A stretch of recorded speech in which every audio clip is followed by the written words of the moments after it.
Good afternoon बच्चों। आइए आज हम लोग एक क्लोज टेस्ट को देखते हैं और ये आपका 15वां क्लोज टेस्ट है।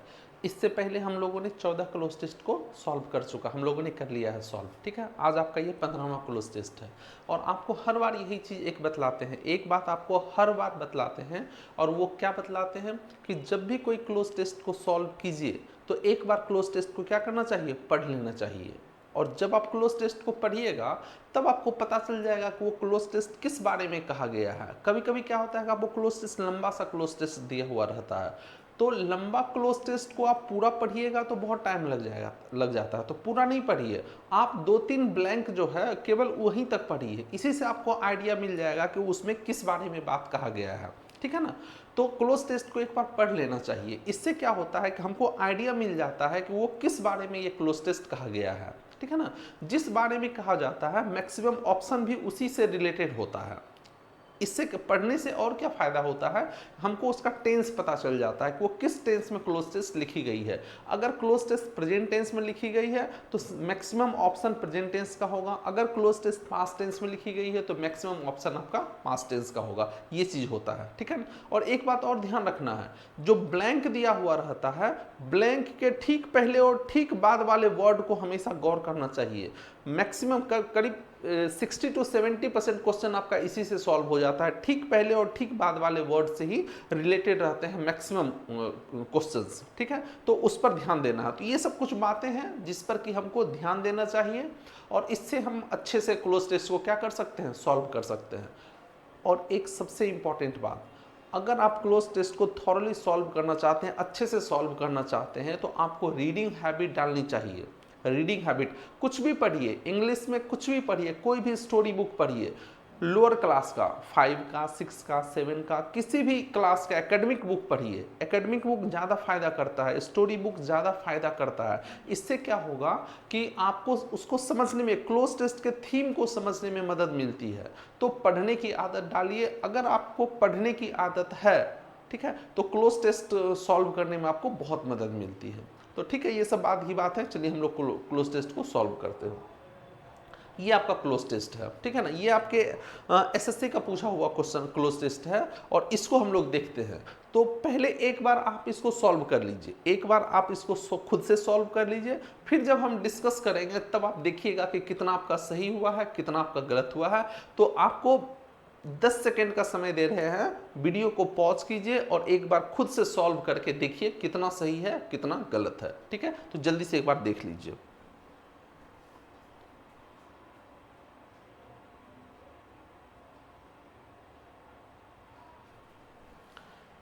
उम्मीद है आपने देख लिया होगा। ठीक है ना, क्लोज टेस्ट को आपने पढ़ लिया होगा, आपने सॉल्व कर दिया होगा। अब चलिए हम लोग डिस्कस करते हैं, क्लोज टेस्ट को सॉल्व करते हैं। ठीक है ना, और पार्ट एक एक पार्ट को हम लोग सॉल्व करेंगे। ठीक है, तो चलिए हम लोग देखते हैं।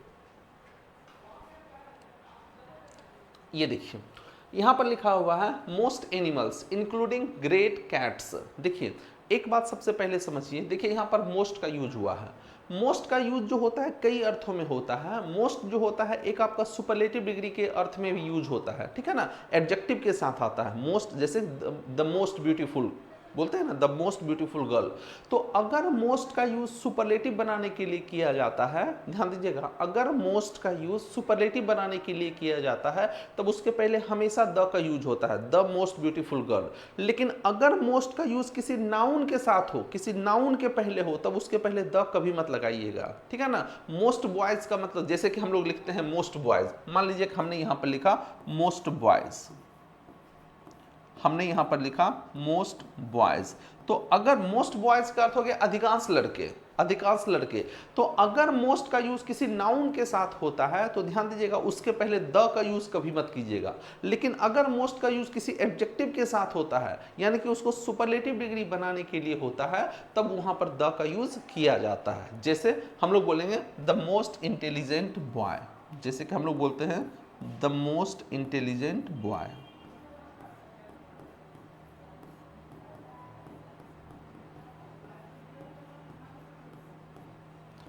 हम लोगों ने कहा द मोस्ट इंटेलिजेंट बॉय। तो ध्यान दीजिएगा, मोस्ट का यूज जब भी किसी नाउन के साथ कीजिए तब उसके पहले द का यूज कभी मत कीजिएगा, और अगर किसी एडजेक्टिव के साथ मोस्ट का यूज हुआ है इसका मतलब ये सुपरलेटिव डिग्री बनाने के लिए यूज किया जा रहा है, ठीक है ना। और सुपरलेटिव डिग्री बनाने के लिए इसके पहले द का यूज आप निश्चित रूप से कीजिए। तो देखिए कह रहा है कि मोस्ट एनिमल्स, तो मोस्ट एनिमल्स का मतलब अधिकांश एनिमल, ज्यादातर animals, including great cats. Great cats कहते हैं चीता को, आपने नाम सुना होगा। चीता एक्चुअली में क्या हो गया है, ये ग्रेट कैट्स चीता को ही कहा जाता है, ठीक है ना। कह रहा है अधिकांश एनिमल्स, जिसमें कि ये चीता भी शामिल हैं, डू नॉट डैश मैन, वो मैन को डैश नहीं करते हैं, वो do not dash man, man को डैश नहीं करते हैं, ठीक है ना। And they do their best to dash him, और वो अपना कोशिश करते हैं और अपना भरसक प्रयास करते हैं कि उनको डैश करें। हिम यहां पर आया है मैन के लिए। तो कहा जा रहा है कि अधिकांश एनिमल्स जो हैं वो इंसानों को डैश नहीं करते हैं। ये कहा जा रहा है कि डैश नहीं करते हैं।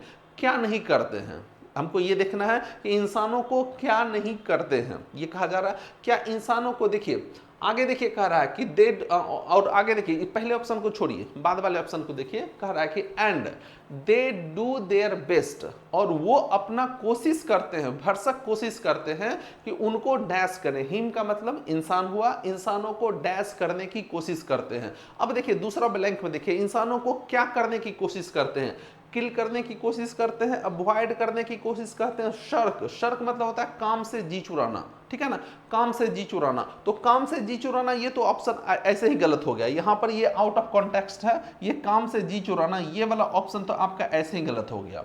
ओवर पावर का अर्थ होता है किसी को परास्त कर देना, किसी को हरा देना। तो देखिए ये सबका सब देखिए निगेटिव वर्ड है यहां पर, किल करना, अवॉइड करना, ओवर पावर करना। वो इंसानों को चाहे हरा देना चाहते हो, चाहे अवॉइड करना चाहते हो, चाहे किल करना चाहते हो, जो भी चाहते हो वो आपका निगेटिव होगा वहां पर, ठीक है ना। वो इंसानों को ये करना चाहते हैं, यानी कोई निगेटिव काम करना चाहते हैं। क्लियर है। तो अगर इधर कोई निगेटिव काम करना चाहते हैं तो देखिए यहां पर एंड लिखा हुआ है। एंड, एंड आपका कोऑर्डिनेट कंजंक्शन होता है, और कोऑर्डिनेट कंजंक्शन हमेशा समान चीज को जोड़ता है। तो इधर अगर वो निगेटिव चीज कही जा रही है तो इधर भी आपका क्या होगा, कोई ना कोई निगेटिव बातें ही होगी, कोई ना कोई निगेटिव बातें ही होंगी। तो अधिकांश एनिमल इंसानों को डैश नहीं करते हैं, ठीक है ना। तो इधर कोई निगेटिव बातें होंगी, ठीक है। अब देखिए अगर हम यहां पर हेट लिख देते हैं, अगर हम हेट लिख देते हैं तो हेट आपका निगेटिव वर्ड है, निगेटिव वर्ड है। और यहां पर देखिए नॉट लगा हुआ है पहले। तो अधिकांश एनिमल्स इंसानों को हेट नहीं करते हैं। तो हेट नहीं करते हैं मतलब क्या हो गया, इसका अंडरस्टूड मीनिंग हो गया उससे क्या करते हैं, लव करते हैं। तो इधर मीनिंग पॉजिटिव आ जाएगा। अगर हम हेट लिख देंगे तो मीनिंग इधर क्या आ जाएगा, पॉजिटिव आ जाएगा। तो ये वाला आपका गलत हो गया, ठीक है ना। अब देखिए प्रेफर नहीं करते हैं, प्रेफर नहीं करते हैं। एक बात समझिएगा प्रेफर के बारे में, प्रेफर आपका वर्ब होता है, कभी भी एडजेक्टिव मत समझिएगा। स्टूडेंट भूल कर देते हैं और प्रेफर को एडजेक्टिव समझ लेते हैं। I prefer tea to coffee ऐसे करके, ठीक है ना। तो एक बात समझिएगा, प्रेफर आपका वर्ब होता है, और प्रेफर वर्ब होती है और ये ट्रांजिटिव वर्ब होती है, ठीक है ना। अगर हम कहीं भी प्रेफर का यूज करते हैं, जैसे आई प्रेफर टी, ठीक है ना। तो अगर हम कहीं भी प्रेफर का यूज करते हैं, केवल हम इतना लिख दें आई प्रेफर टी, तो इसका मतलब ये हो गया कि कोई एक और चीज है, अंडरस्टूड है, जिसके बारे में नहीं कहा गया है। कोई एक और चीज है जिसकी तुलना में हम टी को क्या करते हैं, प्रेफर करते हैं। ध्यान दीजिएगा, अगर कहीं पर ये लिखा हुआ रहे, मान लीजिए कि ये लिखा हुआ रहे आई प्रेफर टी, मान लीजिए कि ऐसे लिखा हुआ आई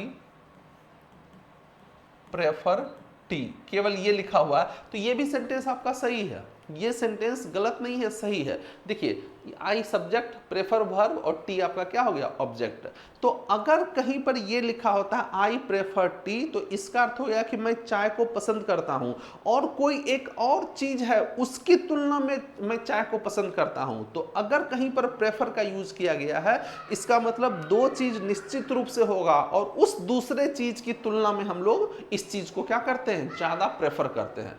अगर उस दूसरे चीज को भी मेंशन कर दिया जाता है जिसके तुलना में इसको हम ज्यादा प्रेफर करते हैं, तो अगर उस दूसरे चीज को भी मेंशन कर दिया जाता है तब उसके लिए टू प्रीपोजिशन का यूज किया जाता है। जैसे अगर हम कहें आई प्रेफर टी, मैं चाय को ज्यादा पसंद करता हूं, किसके तुलना में? मान लीजिए हम कॉफी की तुलना में चाय को पसंद करते हैं, तो जब हम वो दूसरा चीज कॉफी को हम लिख देंगे तब वहां टू प्रीपोजिशन का यूज किया जाता है। ऐसा नहीं है कि प्रेफर कहीं भी रहेगा उसके साथ हम टू का यूज कर देंगे, ऐसा नहीं होता है, ठीक है ना। तो इस बात का ध्यान दीजिएगा। तो प्रेफर कहने का मतलब कोई ना कोई एक और चीज है, लेकिन यहां पर देखिए प्रेफर में यहां पर एक ही बात, केवल इंसानों की बात हो रही है, ठीक है ना। तो कह रहा है कि most animals including great cats do not prefer man, अगर हम कहेंगे तो किसी और के तुलना में होगी, जो कि यहां पर कोई और है ही नहीं, तो प्रेफर वाला वर्ड आपका खत्म हो गया, ठीक है ना।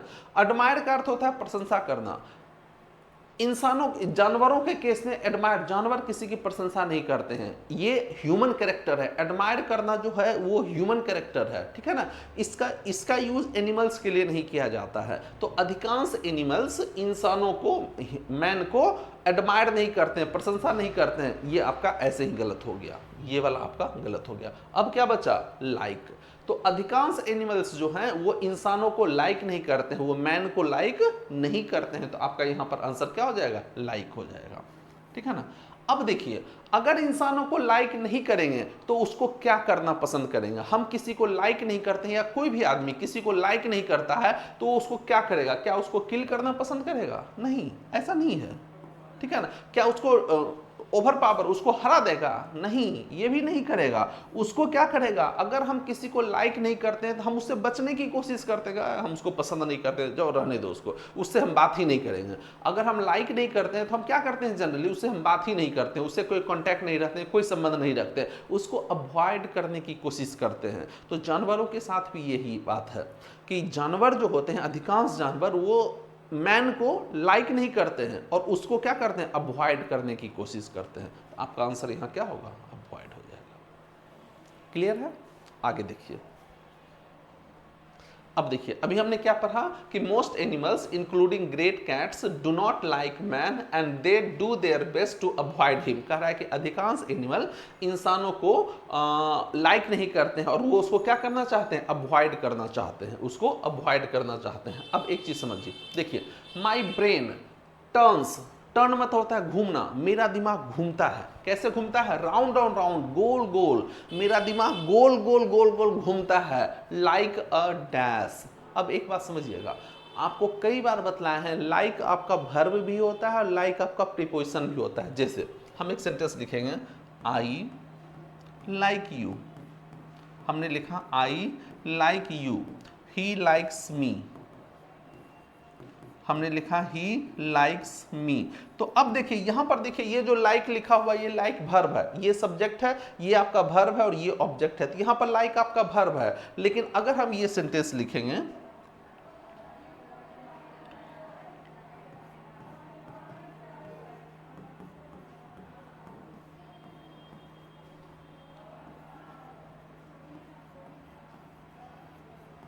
हमने यहां पर ये सेंटेंस लिखा, ही लाइक यू आर रेडी, वह भी तुम्हारी तरह क्या है? रेडी है।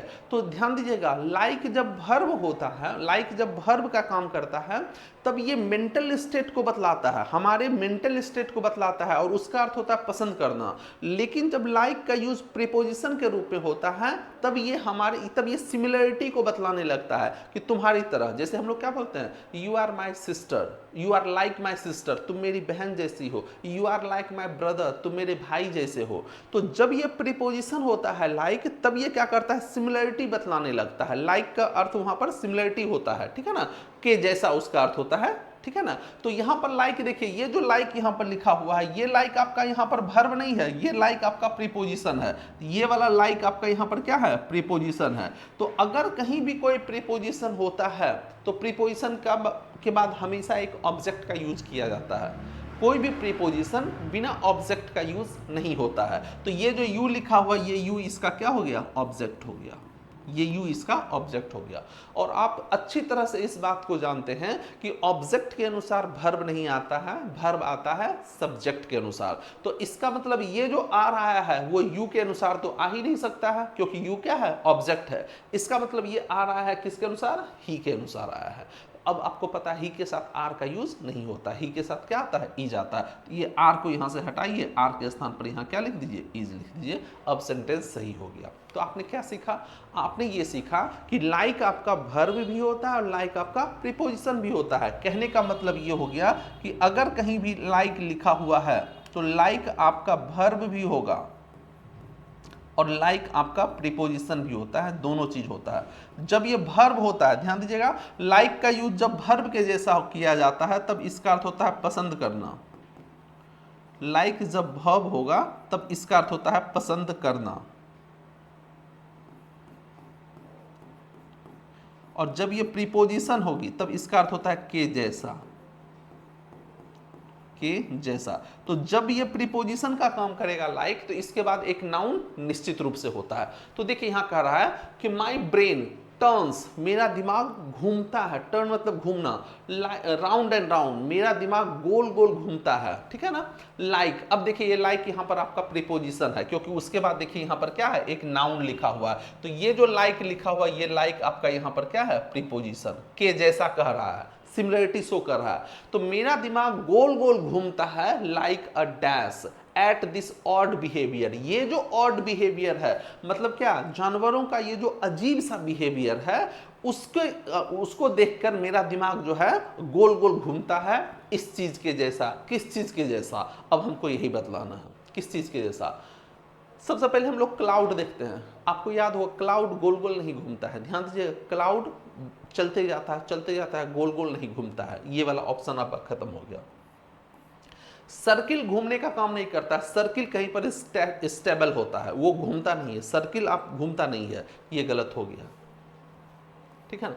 अब या तो व्हील होगा, व्हील भी घूमने का काम करता है, और वर्ल्डविंड मतलब होता है चक्रवात, ठीक है ना, चक्रवात। अब देखिए हम लोग क्या बोलते हैं, मेरा दिमाग चक्के के जैसा घूमता है या मेरा दिमाग चक्रवात के जैसा घूमता है। तो चक्के, व्हील मतलब होता है चक्का, पहिया, पहिया को घुमाया जाता है, घूमता नहीं है, उसको घुमाया जाता है, खुद ब खुद नहीं घूमती है। और दिमाग कभी भी पहिए के जैसा नहीं घूमता है। दिमाग कहते हैं ना, मेरा दिमाग एकदम घूम रहा है, एकदम चक्रवात के जैसा घूम रहा है। चक्रवात में देखे होंगे कि जब हवा गोल गोल घूमना शुरू करता है, हवा जब तेजी से बहती है तब गोल गोल घूमना शुरू कर देता है, उसी को हम लोग क्या बोलते हैं, चक्रवात, ठीक है। तो मेरा दिमाग चक्के के जैसा नहीं घूमता है बल्कि वर्ल्डविंड के जैसा घूमता है। ये जो जानवरों का ऑड बिहेवियर है उसको देख करके मेरा दिमाग जो है एक चक्रवात के तूफान के जैसा क्या होता है, गोल गोल घूमता है, ठीक है।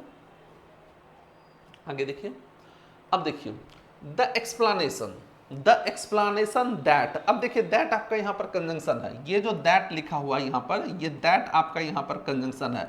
इसका मतलब ये जो सेंटेंस द एक्सप्लानेशन लिखा हुआ ये आपका यहां पर सब्जेक्ट है, ये वाला पोर्शन सब्जेक्ट है। और उस सब्जेक्ट का प्रेडिकेट देखिए यहां पर लिखा हुआ ये वाला, उस सब्जेक्ट का ये वाला पोर्शन आपका प्रेडिकेट है, ये वाला पोर्शन आपका यहां पर प्रेडिकेट है। यानी कि उस सब्जेक्ट का वर्ब देखिए यहां पर लिखा हुआ है, और ये आपका देखिए रिलेटिव प्रोनाउन है। रिलेटिव प्रोनाउन रिलेटिव क्लॉज बनाता है और वो एडजेक्टिव का काम करता है। तो ये जो दैट से लेकर के यहां पर ये जो लिखा हुआ है, ये जो दैट से लेकर के यहां से यहां तक, ये वाला यहां से लेकर के यहां तक लिखा हुआ है, ये पूरा का पूरा पोर्शन आपका एडजेक्टिव है। ध्यान दीजिएगा, ये पूरा का पूरा पोर्शन आपका एडजेक्टिव है, क्योंकि ये आपका रिलेटिव क्लॉज है।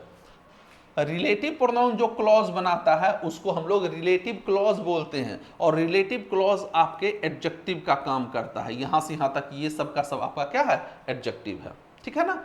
तो अब देखिए ये बीच वाला नहीं भी रहता। एडजेक्टिव क्या करता है, एडजेक्टिव केवल नाउन के क्वालिटी को घटाता या बढ़ाता है, उसका सेंटेंस के मीनिंग पर कोई फर्क नहीं पड़ता है। वो रहे फिर भी ठीक है, नहीं रहे फिर भी ठीक है, ठीक है ना। तो ये वाला पोर्शन अगर ये नहीं भी रहता, ये रिलेटिव क्लॉज यहां पर नहीं भी लिखा होता, फिर भी कोई फर्क नहीं पड़ता, लेकिन लिखा हुआ है तो समझते हैं। पहले समझते हैं, ये देखिए द एक्सप्लानेशन, एक्सप्लानेशन का अर्थ होता है व्याख्या। इज डैश बिलीवेबल, ये जो व्याख्या है ऊपर वाला वो डैश बिलीवेबल है, विश्वसनीय है। किस तरह से विश्व, उसको बाद में देखेंगे। ये जो व्याख्या है, कौन सा व्याख्या, ये वाला व्याख्या, एक्सप्लेनेशन, क्या कि इंसानों, जानवर जो हैं इंसानों को लाइक नहीं करते हैं और उसको अवॉइड करना चाहते हैं, ठीक है ना। ये व्याख्या जो है वो सॉरी वो व्याख्या नहीं है कि वो कौन सा एक्सप्लेनेशन, एक्सप्लेनेशन ये है कि animals dash that man is a killer, animals ऐसा डैश करते हैं कि इंसान क्या है, किलर है। ये वाला व्याख्या जो है वो डैश बिलीवेबल है, वो विश्वास करने लायक है या नहीं है, बस हमको ये पता करना है, ठीक है ना। अब देखिए यहां पर ऑलरेडी बिलीवेबल लिखा हुआ है और यहां पर देखिए अनबिलीवेबल लिखा हुआ है। ये अनबिलीवेबली बिलीवेबल ये कोई वर्ड ही नहीं होता है, ये वाला ऑप्शन आपका गलत हो गया, ठीक है। अब देखिए यहां पर पार्टिकुलरली लिखा हुआ और यहां पर जनरली लिखा हुआ है, दोनों का मीनिंग सेम होता है, पर्टिकुलरली और जनरली दोनों का मीनिंग सेम होता है। अगर ये होगा तब आपका ये भी आंसर होगा, फिर से समझिएगा, अगर ये आंसर होगा तो ये भी आंसर होगा, और इसका मतलब अगर दोनों आंसर है तो इसका मतलब दोनों में से कोई नहीं होता है। एग्जाम में ध्यान दीजिएगा, अगर कहीं पर किसी ब्लैंक में 3 ऑप्शन सही सही आ रहा है कि तीनों हो सकता है, तो याद रखिएगा तीनों में से कोई नहीं होता है आंसर, कोई चौथा वाला होता है। तो ये वाला ऑप्शन भी गलत हो गया, ये वाला ऑप्शन भी गलत हो गया, आपका यहां पर क्या हो गया, हार्डली। हार्डली बिलीवेबल, हार्डली एक निगेटिव वर्ड होता है जिसका अर्थ होता है नहीं के बराबर। तो कह रहा है कि ये जो एक्सप्लेनेशन है कि इंसान जो होते हैं वो किलर होते हैं, वो विश्वास करने लायक नहीं है, ये ऐसा नहीं है, इस पर विश्वास नहीं किया जा सकता है, ये हार्डली बिलीवेबल है, ठीक है ना। अब यहां आइए, कह रहा है कि the explanation that animals dash, animals dash करते हैं कि इंसान क्या है, किलर हैं। तो एनिमल क्या करते हैं कि इंसान किलर है, ठीक है। तो एनिमल्स बिलीव करते हैं, जानते हैं, फील करते हैं, सी करते हैं। अब देखिएगा फील करना ये इंसानों का कैरेक्टर है, ठीक है ना, ये इंसानों के लिए जनरली यूज किया जाता है, लेकिन फिर भी समझिए, ठीक है, फिर भी समझिए। देखिए कह रहा है कि एनिमल्स इस बात को डैश करते हैं कि इंसान जो है किलर है, उस पर विश्वास नहीं किया जा सकता है। तो एनिमल्स इस बात को क्या करते हैं, तो एनिमल्स इस बात को जानते हैं कि इंसान किलर है, ये विश्वसनीय नहीं है। तो यहां पर आपका क्या हो जाएगा, नो हो जाएगा, ठीक है ना। वो विश्वास नहीं करते हैं, फील और सी नहीं होगा, यहां पर आपका क्या होगा, नो। कि एनिमल्स इस बात को जानते हैं कि इंसान जो है वो क्या है, किलर है, ये विश्वास करने लायक बात नहीं है, ठीक है ना, ऐसा सच नहीं है, ये बात है। अब आइए, अब कह रहा है हार्ड टू मी, कह रहा कि मेरे लिए क्या है, मेरे लिए man are comparatively dash and defenceless. कह रहा है कि मेरे लिए, कह रहा है कि मेरे अनुसार क्या है, टू मी का मतलब मेरे अनुसार मैन आर कंपैरेटिवली। अब एक बात और समझिएगा, अगर कहीं भी कंपैरेटिवली लिखा होता है, 2 वर्ड होता है, एक वर्ड होता है कंपैरेटिवली और एक वर्ड होता है रिलेटिवली। आपको ये पता होगा, एक वर्ड होता है कंपैरेटिवली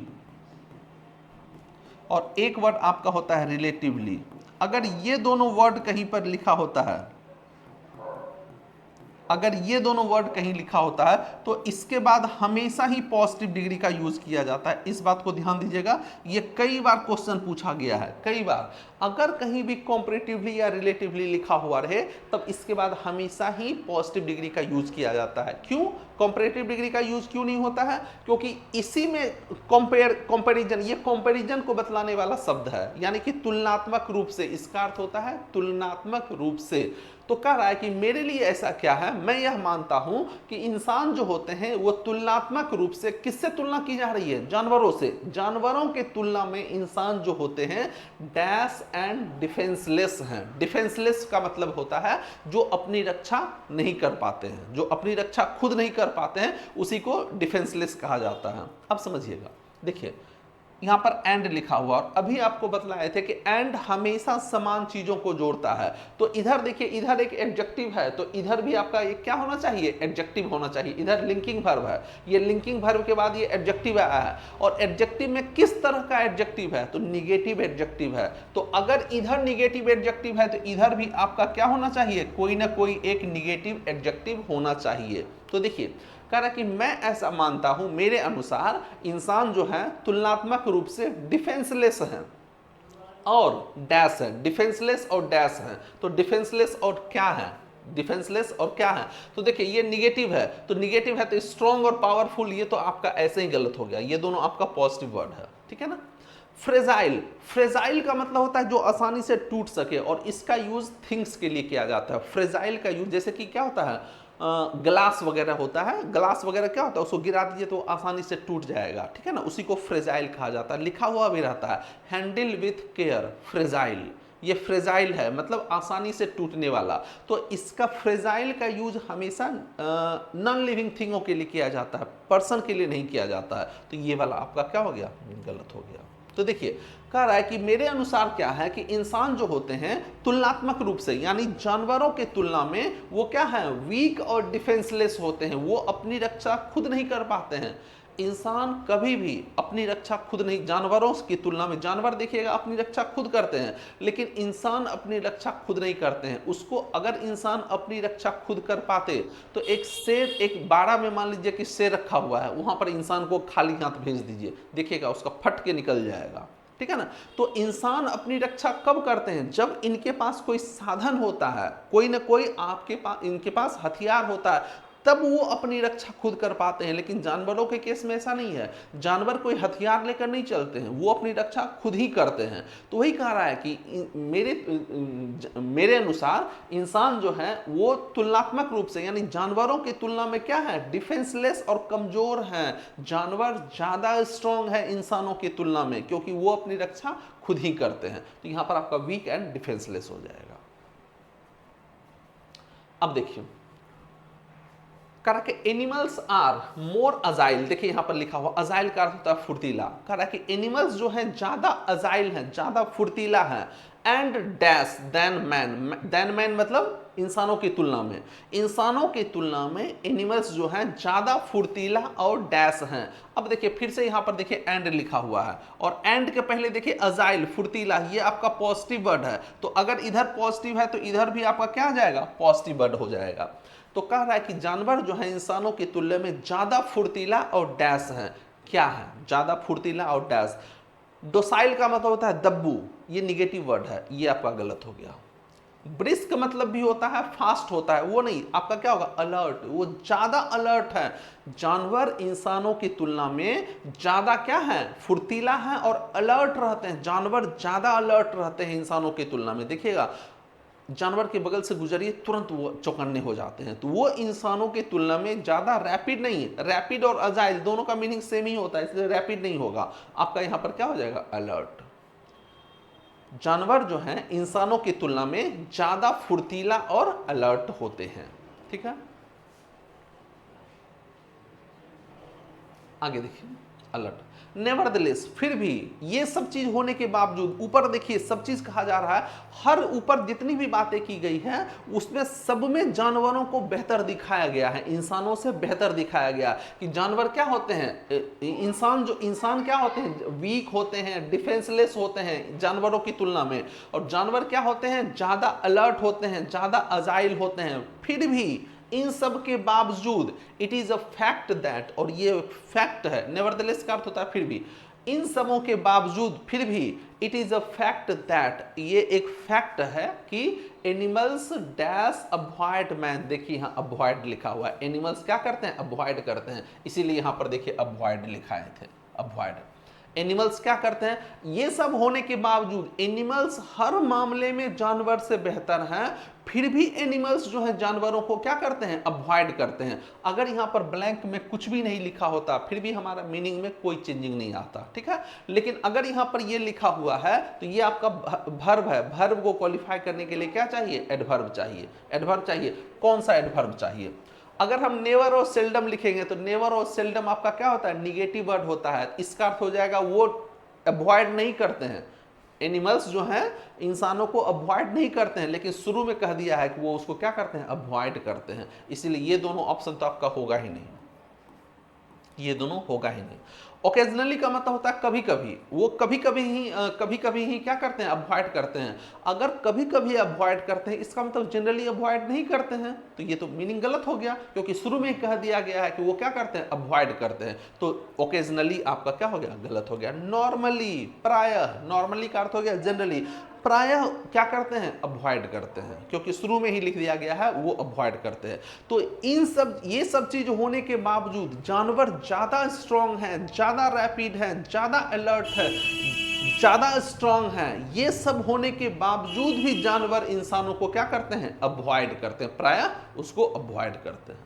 ठीक है ना, आगे देखिए उसके बाद कह रहा है my view is shared dash other hunters. अब एक बात समझिएगा, अगर कहीं भी शेयर लिखा होता है तो शेयर के साथ दो ही प्रीपोजिशन का यूज होता है, या तो बाय का यूज होता है या नहीं तो विथ का यूज होता है। ध्यान दीजिएगा, शेयर विथ यू कहते हैं ना, इस मैसेज को, इस वीडियो को आप अपने दोस्तों के साथ शेयर कीजिए, तो शेयर के साथ दो ही चीज होता है, अमंग और बिटवीन का यूज नहीं होता है। ध्यान दीजिएगा, शेयर के साथ अमंग और बिटवीन का यूज नहीं होता है। एग्जाम में अमंग और बिटवीन लगाकर क्वेश्चन देता है, तो याद रखिएगा शेयर के साथ विथ का यूज होता है, लेकिन अगर पैसिव में वो लिख दिया जाता है तब वो बाय का यूज होने लगता है। ठीक है, तो देखिए यहां पर शेयर लिखा हुआ, यहां पर देखिए अलोंग लिखा, अलोंग तो खैर आपका होगा ही नहीं और अमंग लिख दिया है, ये हो गया। तो शेयर के साथ या तो विथ का यूज होता है या नहीं तो बाय का यूज होता है। लेकिन अगर वो सेंटेंस, विथ का यूज कब होगा, जब एक्टिव सेंटेंस लिखा हुआ रहेगा तब वहां पर क्या होता है, विथ का यूज होता है। और अगर पैसिव में लिखा हुआ, अगर कोई इंसान आगे लिखा हुआ है, ब्लैंक के बाद कोई किसी इंसान की बात हो रही है, तब वहां पर आपका बाय का यूज होगा। तो कह रहा है कि मेरा जो व्यू है, यानी मेरा जो दृष्टिकोण है, वो शेयर किया गया है अदर हंटर्स, किसके द्वारा, दूसरे हंटर्स के द्वारा भी, यानी कि दूसरे शिकारी जो है वो भी इस चीज को मानते हैं जो अभी ऊपर में हमने कहा। हमने जो चीज हम मानते हैं, जो मेरे अनुसार है, मेरे अनुसार क्या है, मेरे अनुसार ये है कि इंसान जानवरों की तुलना में कमजोर होते हैं, इंसान ज्यादा स्ट्रांग होते हैं, ज्यादा फुर्तीला होते हैं। तो यही बात जो है दूसरे हंटर के द्वारा भी शेयर की गई है, वो भी इस बात को मानते हैं। वो शिकारी जो होते हैं, शिकारी देखिए, शिकारी जब भी शिकार करने जाते हैं अपने साथ बंदूक लेके जाते हैं। खाली हाथ शिकार करने कभी सुने हैं कि कोई शिकारी खाली हाथ शिकार करने पहुंच गया? फिल्मों में ही होता है, जनरली नहीं होता है। क्यों? क्योंकि जानवर क्या होते हैं, ज्यादा स्ट्रांग होते हैं। इंसान क्या होते हैं, डिफेंसलेस होते हैं, वो अपना डिफेंस खुद नहीं कर सकते हैं जब तक उनके पास कोई हथियार ना हो। तो कह रहा है कि ये जो दूसरे हंटर हैं वो भी इस बात को शेयर किए हैं, मेरे व्यूज को शेयर किए हैं, क्या कि इंसान ज्यादा, जानवर ज्यादा स्ट्रांग होते हैं। तो आपका यहां पर क्या हो जाएगा, by, shared by other hunters, that share किया गया है। क्या शेयर किया गया है, man has developed a dash armour. Armour का अर्थ होता है कवच, आर्मर का अर्थ होता है कवच। कहा कि इंसानों ने एक कवच को डेवलप कर लिया है। कवच, जैसे कि शिकार करने के लिए कोई बंदूक लेकर गया, तो बंदूक भी एक तरह का क्या हो गया, कवच। कवच का मतलब ये नहीं हुआ कि पहले के जमाने में जब राजा महाराजा युद्ध करने जाते थे पूरा एकदम कवच ढाल लेकर जाते थे, अब वो नहीं रहा।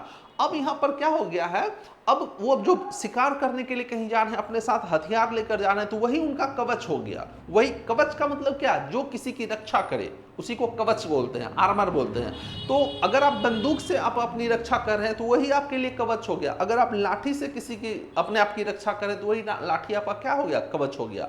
तो कह रहा है कि मेरा ये व्यू जो है वो शेयर किया गया है कि क्या, कि इंसान है, ह्यूमन जो है वो डेवलप कर लिया है एक कवच। अब किस तरह का कवच है वो हमको बतलाना है। अब कवच देखिए, यहाँ आर्टिकल है और यहाँ पर नाउन है। आर्टिकल और नाउन के बीच में सिर्फ एडजेक्टिव का यूज होता है। आर्टिकल और नाउन के बीच में आपका सिर्फ एडजेक्टिव आएगा। अब और वो एडजेक्टिव इस नाउन की विशेषता बतलाएगा। ठीक है, अब कवच के बारे में बात हो रही है, किस तरह का कवच होता है, तो क्या वो फियरफुल कवच होगा? फियरफुल इंसानों का क्वालिटी है, ये ह्यूमन क्वालिटी है, ठीक है ना, लिविंग क्वालिटी है। कवच कभी भी फियरफुल नहीं होता है, ये गलत हो गया। कवच क्या फ्रेंडली होता है? नहीं होता है। क्या स्ट्रेंज होता है? नहीं, डिफेंसिव होता है। कवच क्या होता है, रक्षात्मक कवच बोलते हैं ना, कि ये क्या है, रक्षात्मक कवच है, रक्षा करने वाला कवच। ऐसा कवच जो क्या करे, डिफेंसिव हो, रक्षा करने वाला हो। तो यहां पर क्या हो जाएगा, डिफेंसिव आर्मर। इंसान जो है एक डिफेंसिव आर्मर डेवलप कर लिए हैं। ये आपके सीजीएल का क्वेश्चन था, ठीक है ना। ये आपका एक क्लोज टेस्ट था। फिर अगला क्लोज टेस्ट हम जल्दी ही देंगे, ठीक है ना। हम लोग एक दिन में एक ही क्लोज टेस्ट को देख रहे हैं और पूरे डिटेल में देख रहे हैं, ठीक है। तो क्लोज टेस्ट को बनाने से ही बनेगा। अगर आपसे क्लोज टेस्ट नहीं बन रहा है तो केवल ये कहने से कि हमसे क्लोज टेस्ट नहीं बन रहा है सुधार नहीं होने वाला, आपको बनाना पड़ेगा। नहीं बन रहा है फिर भी आपको कोशिश करनी होगी। जब तक आप कोशिश नहीं कीजिएगा तब तक सुधार नहीं हो सकता है। तो आपको कोशिश करनी होगी। नहीं बन रहा है फिर भी बनाइए, तभी आप सीख पाइएगा, ठीक है। तो आज भर हम लोग इतना ही रहने देते हैं, फिर मिलते हैं, तब तक के लिए ओके बाय, थैंक यू।